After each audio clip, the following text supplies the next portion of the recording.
Pertamanya ingin saya maklumkan apa yang kita lakukan pada hari ini sebenarnya telah pun ada arahan Tuan dan ada pun diwar-warkan dalam media bahawa JPD akan mengadakan ops motosikal secara besar-besaran bermula pada 1 sehingga 30 September. So tiada isu pukat-memukat.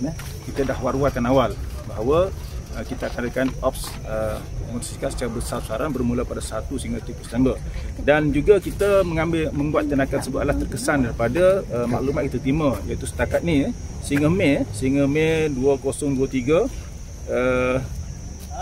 kadar kemalangan atau kematian melibatkan motosikal dah pun berjumlah 2,672 orang. Ini kematian melibatkan motosikal. That's why kita terpaksa buat satu ops secara besaran untuk kita membendung, dan kita dengan masrat dapat kita kurangkan kadar kematian melibatkan kemalangan jalan raya melibatkan motosikal. Okey, bermula pada 1 September sehingga 9 September kita telah mengadakan memeriksa sejumlah 4,230 kenderaan, yang mana sejumlah 1,698 saman telah kita keluarkan dan sejumlah 789 notis lainlah. Dan daripada jumlah tersebut, antara kesalahan paling popular ialah pertamanya LKM tamat tempoh berjumlah 432, keduanya tiada CDL berjumlah 263 dan tiada perlindungan insurans sejumlah 254, dan kesalahan cermin gelap berjumlah 252, dan kesalahan melibatkan nombor pendaftaran sejumlah 305. Dari segi pecahan kesalahan melibatkan 9 kesalahan utama. Pertamanya tidak pakai topi setakat ni alhamdulillah hanya 1 dikesan. Yang kedua tidak pakai tali pinggang keleda 1. Yang kedua tidak pakai topi keleda sejumlah 30 kesalahan. Yang ketiganya menggunakan telefon bimbit tiada. Memotong di garisan berkembar 2 kesalahan. Gagal mematuhi isyarat lampu merah 172 dan totalnya adalah 208. Dan manakala jumlah kenderaan disita setakat ini berjumlah motosikal berjumlah 154, motorkar 2, lori 2 dan lain kenderaan sedan 1, menjumlahkan 159 kenderaan.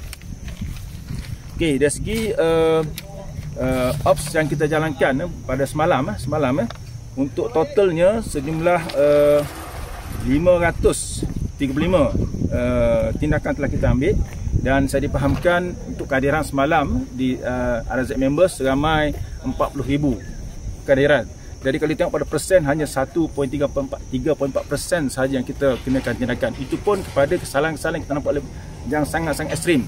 Terutama sekali melibatkan, saya melihat kepada menggunakan plate number yang amat kecil. Yang keduanya menggunakan exhaust pipe yang amat bising. Ini merupakan satu taktik, satu trend yang untuk mengelakkan daripada diambil tindakan oleh pihak penguasa. Kita ada terima aduan-aduan daripada awam yang mana mereka merekod kesalahan-kesalahan, contohnya melanggar lampu isyarat, tapi malangnya kita tak dapat proses kerana disebabkan oleh nombor pendaftaran yang terlampau kecil. So that's why kita adakan ops ini untuk kita memendung, kerana intent kepada melakukan kesalahan itu tinggi, dan kita rasa mungkin mereka ni juga akan terlibat dengan kemalangan bila mereka mula tidak mengendahkan peraturan yang telah kita gariskan. Tuan, mungkin lepas ni kalau dia orang nak cari event macam ni, dia perlu patuh jugalah. So farnya untuk makluman, kita terlibat juga dalam mesyuarat yang diadakan oleh pihak penganjur, dan kita dah pesan bahawa pematuhan kepada peraturan yang telah digariskan, kita minta dia buat pematuhan yang tinggi.